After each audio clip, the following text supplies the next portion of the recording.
আশুলিয়া থানাধীন পাড়াগ্রাম এলাকার চাঞ্চল্যকর রুবেল মণ্ডলকে নৃশংসভাবে হত্যাকাণ্ডের অন্যতম মূল হোতা আমজাদ মণ্ডল সহ দুইজনকে গ্রেফতার করেছে র্যাব-৪। আশুলিয়া থেকে মনির মণ্ডলের পাঠানো প্রতিবেদনে দেখুন বিস্তারিত। আপনি কি প্রবাসে গিয়ে স্বাবলম্বী হতে চান? পূর্বে বুকিংকৃত বিমানের টিকিট পরিবর্তন করতে চান, অথবা ট্যুরিস্ট ভিসার মাধ্যমে এই সুন্দর পৃথিবী ঘুরে দেখার স্বপ্ন দেখছেন?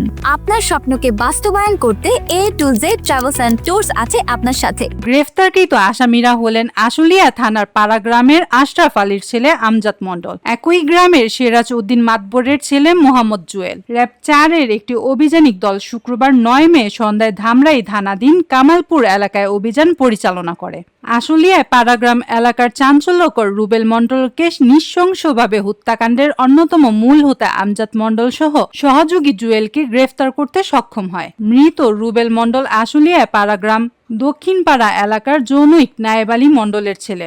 র্যাব-৪-এর কোম্পানি কমান্ডার মেজর জালিস মাহমুদ খান জানান, উক্ত ঘটনাটি এলাকায় ব্যাপক চাঞ্চল্যকর সৃষ্টি করে এবং বিভিন্ন প্রিন্ট ও ইলেকট্রনিক মিডিয়া সহ বিভিন্ন সামাজিক যোগাযোগ মাধ্যমে ব্যাপক প্রচারিত হলে র্যাব-৪-এর অভিযানিক দল ঘটনাস্থল উপস্থিত হয়ে হত্যাকাণ্ডে জড়িত অপরাধীদেরকে আইনের আওতায় আনতে ছায়া তদন্ত শুরু করে।